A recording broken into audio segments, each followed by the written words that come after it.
Good evening. In today's session, let's discuss regarding tax structure in India, another very important topic with respect to our examination, and also every person living in India must have this particular knowledge that is related to tax structure in India. Before going ahead, I would like to say something here. We all know that India is a federation. India is a federation within federation. These all statements we have used in the earlier classes. When I say federation, there is a division of powers between central government and state governments. But in India, after the 73rd and 74th amendments, there is also division of powers between state governments and local self governments. So whatever the relation we see between central and state governments, similar type of relation we also see between state and local self governments. And that happened after 73rd and 74th Constitutional Amendment Acts. That is the reason why we call it's a federation within federation. Now, when it comes to our topic, that is a Indian tax structure, taxes are imposed by the government. Payment of taxes is a compulsion, that is the obligation one has to pay the taxes. But the point is that who will impose these taxes? Depending on who imposes these taxes are divided into three categories. One is the central government taxes, second one is the state government taxes, and third one is the local self government taxes. Again, under local self government, you have Panchayati Raj on one side, municipalities on the other side. And both Panchayati Raj and municipalities have been empowered to impose taxes, collect taxes. So, meaning in India, we have central, state, and local self governments. They all have the power to impose and collect the taxes. This is point number one. Number two, with respect to the payment of the taxes, taxes have been divided into two categories. One is direct taxes, second one is the indirect tax. Regarding direct and indirect taxes, we have discussed a few points in the earlier sessions. But now we are going to discuss regarding tax structure at length in this particular session. Clear? So stay tuned. This is a very important topic and have a look at this. So when it comes to the taxes in India, these are an important and largest source of income for the government. Very important one.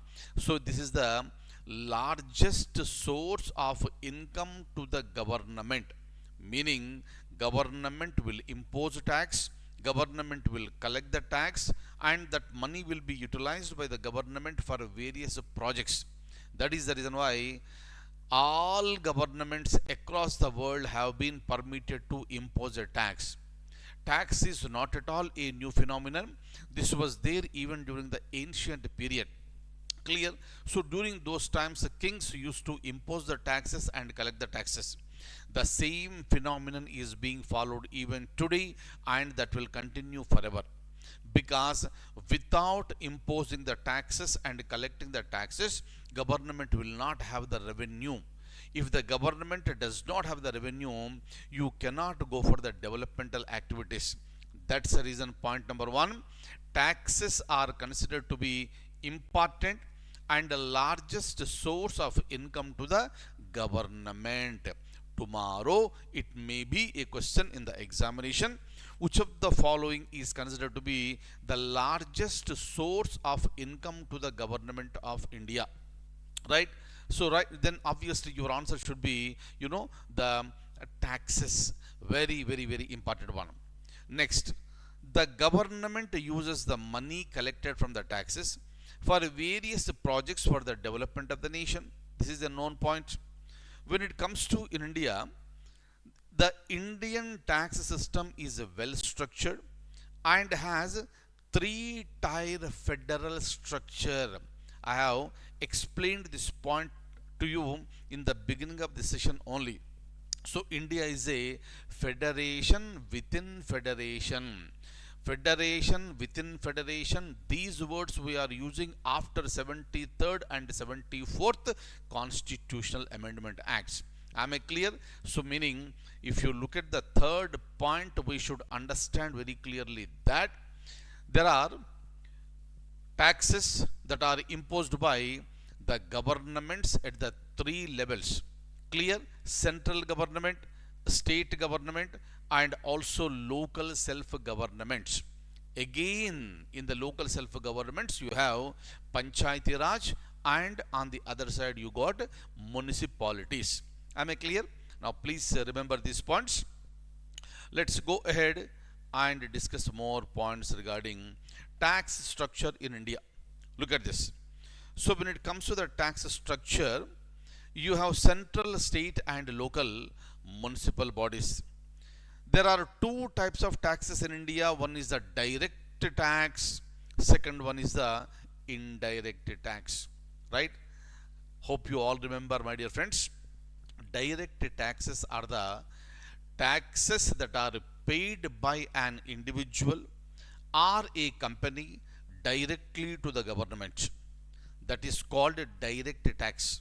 There is no mediator between the taxpayer and the tax receiver. It is the income tax department, the government of India, receiving the taxes from the individuals and the companies. The taxes, the direct tax that is paid by an individual is the income tax. Is that okay? And when it comes to the companies, this is called corporate tax. That's it. So income tax is a direct tax. Corporate tax is also a direct tax because individuals and corporates are paying taxes directly to the government. There is no mediator. But when it comes to the indirect tax, an individual is not paying directly to the government, but an individual is paying to some mediator, and that mediator in turn will pay the tax to the government. For example, see here, you will go to a restaurant, or for that matter, you have joined a course in a particular, this institution. Institution will charge 18% as GST from you. And that 18% GST you are not paying to the government, but you are paying to the institution. Now, the institution, after collecting GST from you, it has to pay it to the government. Meaning, whenever you are spending, you should also add GST. And that GST should reach the government. That GST is reaching the government from you through a mediator called institution, and they are called indirect taxes. Am I clear? Next, when it comes to the direct tax, it includes income tax, gift tax, capital gains tax, etc. When it comes to indirect tax, we know that one: value added tax, VAT, service tax, GST, customs duty. All these fall under the category of the indirect taxes. Please remember very carefully. Tomorrow in the examination, there may be a question like, which of the following are the direct taxes? Which of the following are the indirect taxes? You should be able to identify, and you should be able to bubble the correct circle, right circle. Is that okay? So then you will be getting the marks. And also remember, whatever you are learning, this knowledge will also be helpful to you to write a better answer in the main examination.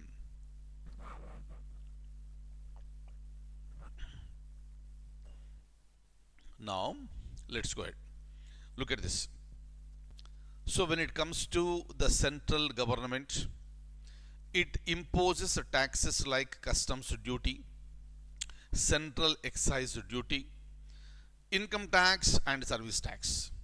Similarly, at the second layer or second level, the state governments will impose taxes on agriculture income, state excise duty, professional tax, and land revenue, followed by the stamp duty. Clear? If you look at the state governments, suddenly they will increase the, the stamp duty. Meaning, so whatever you are paying as the duty, tax for selling something, right? For buying something, you have to pay tax to the government. For example, you have a land and you are selling it to someone. Is that okay? So when the person is purchasing, he has to purchase the land and he has to pay the tax to the government. Clear? That is the reason why this is a way of a source for the government to increase the revenue. Right? If you look at some of the states, you can understand very clearly. A state may have more expenditure, but where to get the money? One easy way for them is to increase the stamp duty. So that so whenever the transactions are happening with respect to land, the government will receive the tax, and that will become additional source, right? And the government will be getting more money at the faster pace. Clear? Similarly, the local bodies are allowed to collect octroi, property tax, and other taxes on various services like water and drainage supply. So these are all the taxes that are imposed at the lowest level, lowest rung of the government, that is the local self-government. Am I clear? What are the taxes imposed by central government? What are the taxes imposed by state government? What are the taxes imposed by the local self-governments? All these are important for the examination point of view. Please write down very clearly. Clear? Next, when it comes to the taxes, as I told you, so there are direct and indirect taxes. Clear? So we have discussed and will be moving ahead now. Look at this, right? We have a question. We have a question directly, right?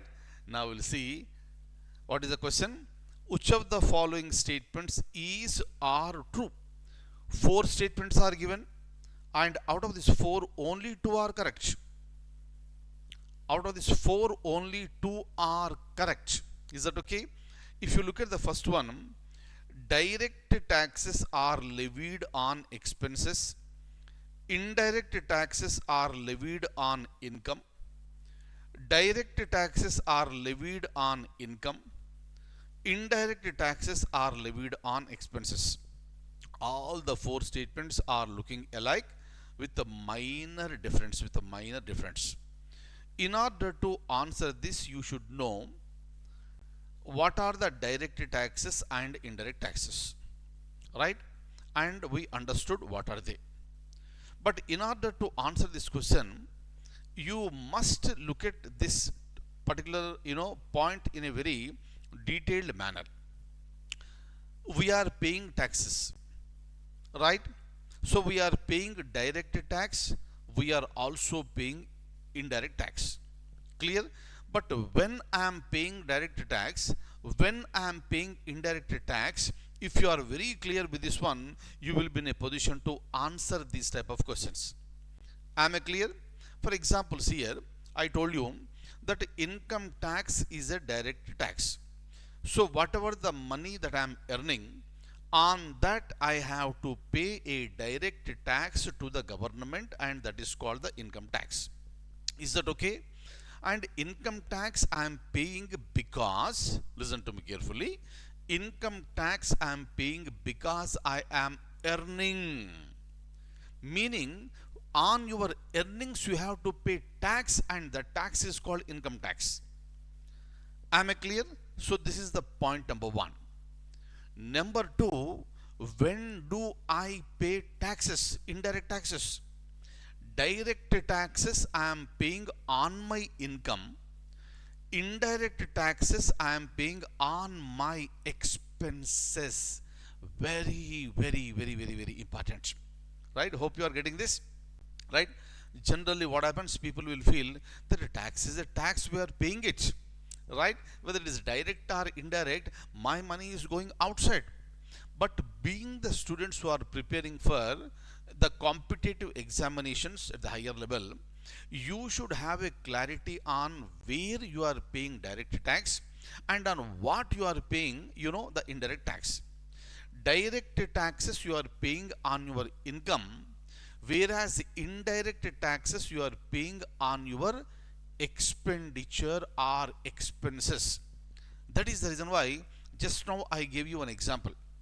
Clear? So like when you go to an institution, you pay the money and you join, you are spending money, and on that fees again you are paying 18% to that institution, meaning on your expenses you are spending, the indirect tax. You go to a restaurant, you order, so wonderful, the food, right? So when you have the food, you have to spend. Again on that spending you are adding tax and paying, meaning indirect taxes are coming into the picture when you are spending. Direct taxes will come into the picture when you earn. Am I clear? So this is the point. So now you will be in a position to understand this point very clearly. Look at this. Look at this. Direct taxes are levied on expenses. Is it right? No. Direct taxes are levied on income. So statement A is wrong. So obviously this is not my answer, and this is also not my answer. So meaning by reading one statement I have eliminated two options. Good. This is a technique that you have to follow in the examination. I told you already. Number two, indirect taxes are levied on income. Indirect taxes are levied on expenses, not on income. So this statement is also wrong. So wherever you have B, that is not my answer. I have eliminated option 2 also, and I am left with only one option, that is 4. But I am still left with here two statements. Should I have to read those statements in the examination? No, not at all required. Directly you can go for this. That's it, right? And that is your answer. But for our understanding, let's read statement C. Direct taxes are levied on income. Agreed. Indirect taxes are levied on expenses. Agreed. Right? Am I clear? This is how you have to be very careful in the examination, and you have to answer these type of questions. Clear? So without having the clarity, answering these type of questions is not at all possible. Am I clear? This is the answer.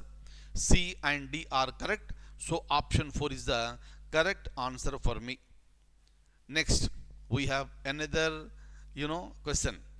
Right? So we love questions. We know that. Consider the following statements. Only two statements are given. Two may be correct, two may be wrong, one may be correct, other may be the wrong one.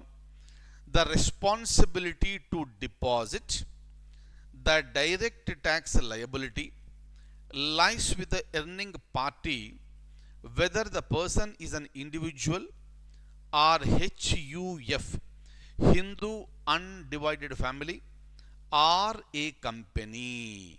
Very important.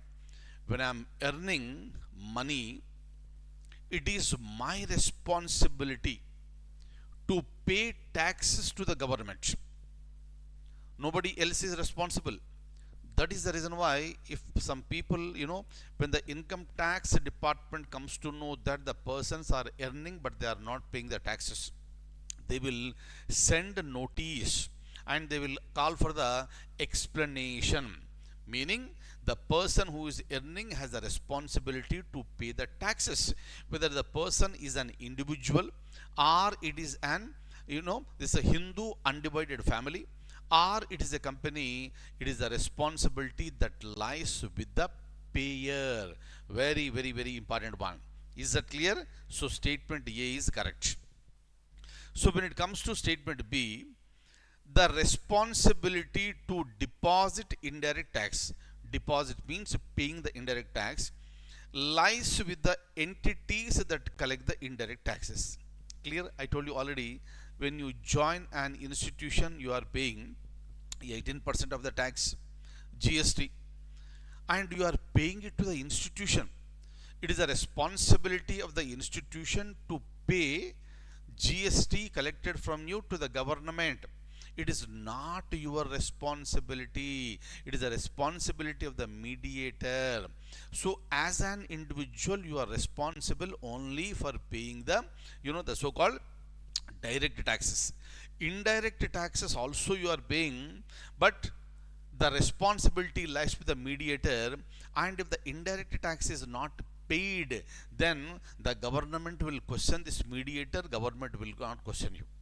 Am I clear? Very, very, very, very, very important. So both the statements are correct, and our answer should be option 3, both A and B. Am I clear? Hope you are getting the content very easily. Understand the concepts, then it will become very, very easy for you to answer the questions in the examination. So this is the answer. Am I clear? Next, let's go ahead. What is a direct tax? Already we have discussed. Let's go through this one. They are imposed on corporate entities and individuals. Clear? All the companies must pay the direct tax. Clear? And that all based on their income. And because the tax is imposed on companies, that is called corporate tax. And direct taxes are also imposed on individuals. But everybody is not supposed to pay. Everybody need not pay the income tax. That all depends on how much you are earning. That is the reason why in the income tax you have slabs, right? If a person is earning lesser amount, the person need not pay the tax at all. But as the income is progressing, then based on that particular slab, you have to pay the tax. Clear? That is the reason why, direct taxes are considered to be progressive in nature. Direct taxes are not applicable for all people and companies equally. That will vary from individual to individual. If a person is earning very, very low, say for example 1 lakh rupees or 2 lakh rupees per annum, that person need not pay at all. But if somebody is earning more, I'll show you the slabs after some time, right? So then you have to, accordingly, you have to pay more tax.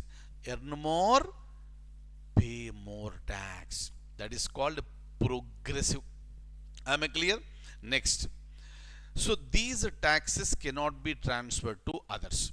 If I am earning, I have to pay. That's it. For individual taxpayers, the most important type of direct tax is the income tax. Is that clear? And the tax is levied during each assessment year. That is the reason why once the financial year is over, immediately the people, so who are all supposed to pay the taxes, they will get ready. Is that okay? So, by the end of, the financial year, you have to pay the taxes. Clear? And they will get ready to pay the tax. And the tax that you are paying in a particular year, that is called assessment year. Next, as per the Income Tax Act of 1961, it is mandatory for a person to make income tax payments if your annual income is above the minimum exemption limit. That's the reason why a person who is earning less than 3 lakhs per annum need not pay any tax. But beyond that one, you will be falling under certain slabs. Based on that, on your income, you have to pay tax in certain percentage. One can get the tax benefits under various sections of the Act. Clear? So it's not just paying, but individuals will be getting certain benefits also. Next, so when it comes to the different types of direct taxes, Direct taxes account for almost 50% of the government revenue in India. However, income tax is not the only direct tax, but there are different types of direct taxes. Income tax is a direct tax. Corporate tax is also a direct tax. We have discussed. Clear? And I will be discussing more points regarding corporate tax after some time. And the other one is the CGT, capital gains tax. Right? I will be explaining CGT after some time, but let me give you a brief here. Income tax is paid by the individuals. Explained. Corporate tax is paid by the companies or corporates. Explained. Both are direct taxes. Similarly, when it comes to CGT, capital gains tax, that is also paid by an individual, and this tax is also called direct tax. It is a direct tax. But what do you mean by capital gains tax? Imagine you have purchased 1 kg gold. Clear? You have spent money and you have purchased gold. For some reason, you want to sell this gold after some period. Say for example, when you have purchased the the 22 carat, so the 22 carat may be valuing at the time like 60,000 rupees, right? So now you have a value of 60,000 rupees per this is 22 carat gold. But when it comes to when you are selling, the rate may be 70,000 rupees. You have purchased at 60 and you are selling at 70. So whatever the profit that you are getting, on that you have to pay tax to the government, and that tax is called capital gains tax. You have purchased a land, right? 5 acres of land you have purchased at the rate of 1 crore rupees per acre, right? So you got 5 crores now. By spending 5 crores, you got 5 acres of land.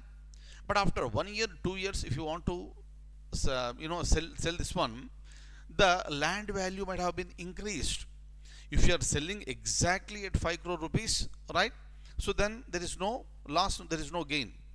But when you are selling at 1 crore 25 lakh rupees per acre, you will be getting more money than before, right? So you have spent 5 crores, but when you are selling, you are getting 6.25 crores. So then obviously you got a profit of 1 crore 25 lakhs. On that 1 crore 25 lakhs, you have to pay a tax, and that tax is called capital gain tax. Am I clear? So like this, look at the sources of revenue to the government, right? Generally we say, so we pay income tax, we pay GST, but government has, many ways to collect the taxes. Am I clear? And kindly remember, paying tax is a compulsion once you are selected, right? So once you start earning, you should also pay the the tax, and you are going to pay the income tax. Is that okay? So when it comes to income tax applies to any income of an individual or Hindu undivided family, except capital gains and profits from business and profession.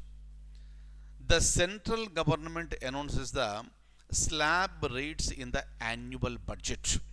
Clear? That is the reason why people will watch the budget very carefully, right, regarding the changes in the slabs by the government.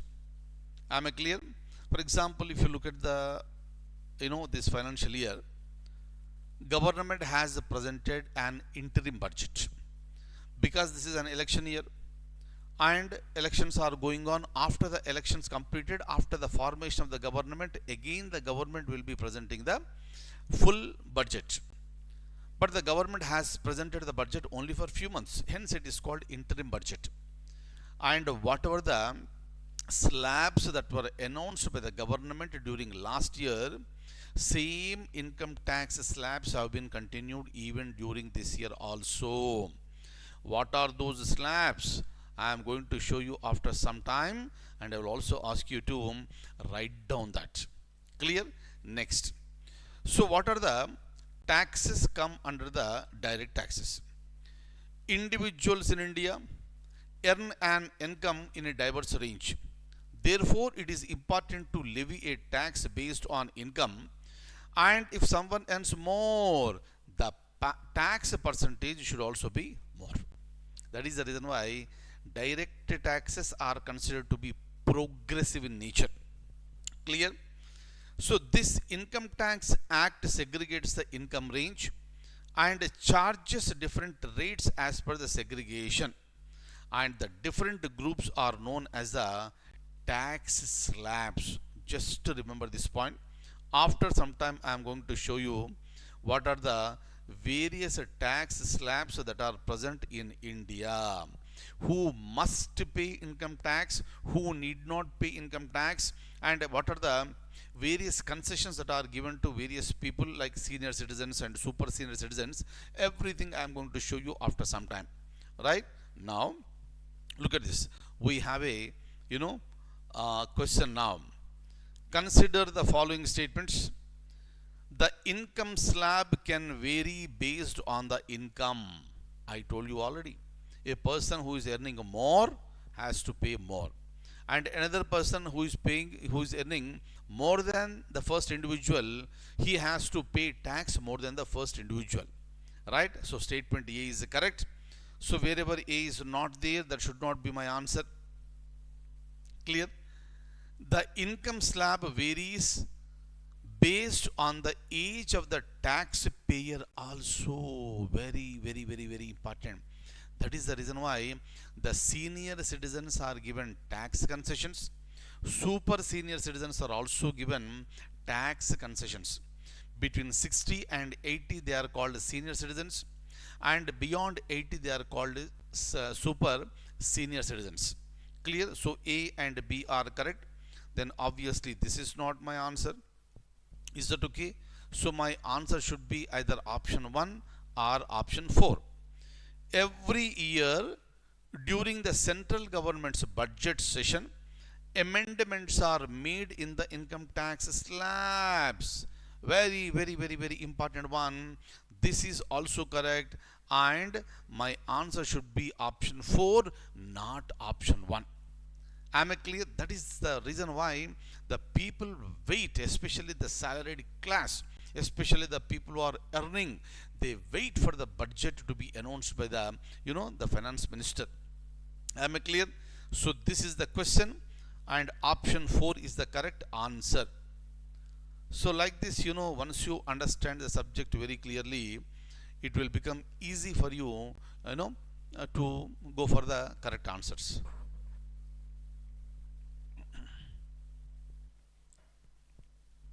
Right? So this is the answer. Next. So when it comes to the capital gains tax, I told you already. I explained you along with the example. Let's go ahead. But again in this one you have short term capital gain tax and a long term capital gain tax. Clear? What is this? Short and long term. Look at this now. So when it comes to the short term capital gains are when the assets are sold within a specified period. For example, equity stocks, meaning shares that are sold within 12 months. Right? So they will be falling under the category of the short term capital gains. Is that okay? If you are purchasing shares today and if you are selling those shares within 12 months of the date of the purchase, then you will be attracted by short term capital gain. Right? Similarly, debt mutual fund units that are sold within 36 months of the purchase will also fall under the short term capital gain. Real estate property or gold sold within 36 months of the purchase are considered to be short term capital gains. Is that clear? So here this is 12 months, this is 36 months, and this is 36 months. Meaning even it is not just buying and selling, but within what time, what is the the property you have, and within what duration you are selling, all that will be counted. So this is the place where exactly we need to take the support of the chartered accountants. That is the reason why most of the people who are paying the tax, income tax, they will take the support of the CA, chartered accountants. Clear? They are experts in, telling all these things. Is that okay? But of course now the tax structure design has been simplified a lot. People with not too many transactions, they can directly log in and they can pay their the tax, income tax. Clear? If the assets are sold after a specified period of time, the gains or losses will become longer capital gain or loss, right? So if it is within the specified period, short term capital gain. After the specified period, there is a long term capital gain. Is that okay? So next is the corporate tax. This also we have discussed, but one point I would like to add here is that this applies to the business and entities, right? This is also a slab rate depending on the turnover of the firm. Just like an individual is paying the tax based on his income, a company is also paying the corporate tax based on its turnover. Just like we have tax slabs, similar type of slabs are also present even for the corporate tax. And corporate tax is a direct tax. This is what we have discussed. Am I clear? Next. So with this understanding, let's go ahead and discuss more points now. Look at this. So what are the different types of indirect taxes in India? In the next session, I'll be discussing, regarding GST, and we'll be getting into the details of GST by touching all these points. For example, if you look at the service tax, excess duty, VAT, customs duty, security transaction tax, stamp duty, this is entertainment tax. So all these will be falling under the indirect tax. Clear? They will be falling under the indirect tax. Now, so when it comes to the customs duty, my dear friends, so this applies when the goods are being imported into India from other countries. From other countries you are importing, then that is imposed with a customs duty. Because you are importing, you have to pay tax. Similarly, right, in few cases on the goods that are being exported from India are also imposed with the customs duty. It is not just for imports, but that is also applicable for exports from India. Similarly, STT, it is nothing but the security transaction tax. So what is the meaning? You are purchasing the securities, shares. Clear? So when you are purchasing, some tax is imposed. When you are selling, some tax is imposed. Meaning, when you are selling or purchasing, there is a transaction, and that transaction tax is called Securities Transaction Act. This will happen on every purchase and every sale. Am I clear? I told you already, in many forms, sources, the government will be earning the tax. Is that okay? So when it comes to the stamp duty, as I told you, this is the state government. The state government will levy this tax on the transfer of assets within their territory. Meaning every state has got its own boundaries, clear, its own limitations. So whatever the transaction that is happening within its boundaries, on that one, the state government is imposing a tax that is called stamp duty. It acts as a legal proof of ownership of the asset or security. That is the reason why when you are buying a land, when you are purchasing a land, somebody is selling, right? So that seller should be a legal person. Because you are going through government itself is acting like a witness. Clear? So that person is coming to government office and registering his land, which is on his name, and that is being transferred onto your name. Government has to take care of this, and government will be charging on that one, and that tax is called stamp duty. Am I clear? Similarly, entertainment tax, entertainment. So this tax is nothing but like like movies, cinema, right? So on cinemas, a tax will be imposed, that is called entertainment tax. This is also a state subject. Applies to the transactions involving the entertainment business in the country.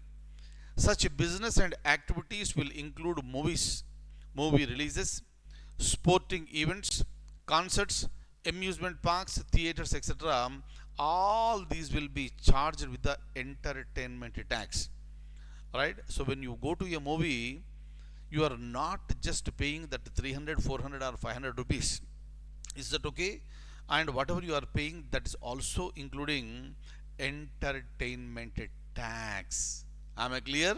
Right? And entertainment tax is a state subject, and stamp duty is also a state subject. Clear? Next. So when it comes to GST, we have a separate session to discuss on GST, then we'll be discussing. Is that okay? But otherwise, so before GST came into the picture, all these were existing, but now some have been removed, right? But anyways, so let me, discuss GST in detail when we discuss that particular topic in the next session. Is that okay? So next is when it comes to the present status of GST, you have three types of GSTs. One is the central GST, second one is the state GST, and third one is the IGST. Am I clear? Regarding everything, I am going to explain to you in the next session when we discuss regarding GST. Is that clear? Right? So you need not worry regarding this one. I'll be explaining you the whole concept in a detailed manner tomorrow. But when it comes to direct and indirect taxes, we have a comparison. Applicable on income receipts, investments on specified instruments, paid by the person receiving money directly to the government, right? Three types of direct taxes are there in India. One is the income tax, corporate tax, and capital gains tax. We know all the points. Similarly, when it comes to indirect taxes, applicable on expenses, no rebate for the consumer, paid by the person paying money but collected by the supplier. Indirect taxes in India include GST, excise duty, customs duty, and VAT. These are the differences. Is that okay? So just write down these points and remember all these points that is possible by the proper revision. Is that okay? Now we'll be looking at the the income tax slabs that are present in India. So when it comes to the interim budget of 24-25, is that okay? Right? So this interim budget means a temporary budget. That budget, the so-called interim budget, is presented by the government during the election year. So this year we have elections. That is the reason why interim budget has been presented temporary only for a few months. Because after the elections are over, which party will come to the power, we don't know. If a new party comes to the power, that new party should be allowed to prepare its own budget to suit its agenda. That is the reason why the concept of interim budget has been introduced. There is nothing like, interim budget is not and nowhere mentioned in the constitution. But these are the words that we use for our understanding in a better manner. That's the reason why in the election year, the government introduces budget two times. The first one is the interim budget, and after elections, after the formation of the new government, that will become the full-fledged budget. And we need to wait and watch who is going to introduce the full-fledged budget. Is that okay? No. When it comes to income tax slabs, no changes were made in the direct taxes in the interim budget. Meaning whatever the slabs that were there last year, the same slabs are also applicable even in the interim budget. Right? And look at this. In India, the tax applies to the individuals based on the slab system. Is that okay? Very, very important one. So these points we have already discussed, where different tax rates are assigned to different income ranges. As the person's income increases, the tax rate will also increase. We know all these points. This type of taxation allows for a fair and progressive tax system in India. The income tax slabs are revised periodically, typically during each budget. These slab rates vary for different group of taxpayers. All these points we have already discussed. Clear? Now let me go ahead. That's it. So here, you know, I want you to write down this very clearly. Is that clear? So though I explain you here, right, you have to remember these points. And this is the new regime.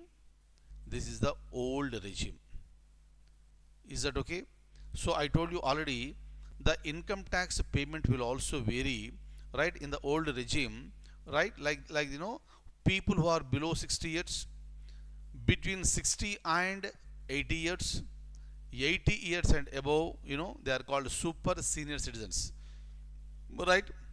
Similarly, when it comes to new regime, up to 3 lakhs, nil. Between 3 lakhs, 1 rupee and 6 lakhs, right? 5%. From 6 lakh 1 rupee to 9 lakhs, 10%. 9 lakh 1 rupees to 12 lakhs, 15%. Meaning any person who is earning between 9 lakh 1 rupees and 12 lakhs must pay 15% of income tax. Anybody who is earning between 12 lakhs 1 rupee and 15 lakh rupees must pay 20% of the tax. And anyone who is earning more than 50 lakhs per annum should pay how much? 30% of the tax. Is that okay? Write down the points very clearly, and you have to revise and you need to remember. Tomorrow it may be a question. Clear? Right? So what is the tax exemption? Right? Up to 3 lakhs. Clear? And which category will be paying 30% of the tax? The people who are earning above 15 lakhs will be paying 30% as the income tax to the government. Clear? So this is about the Indian tax structure, but we have one concept called GST that we will be discussing in the next session, goods and services tax. Clear? So I wish you all very, very good luck, my dear friends, and I'll see you in the next session. Thank you so much.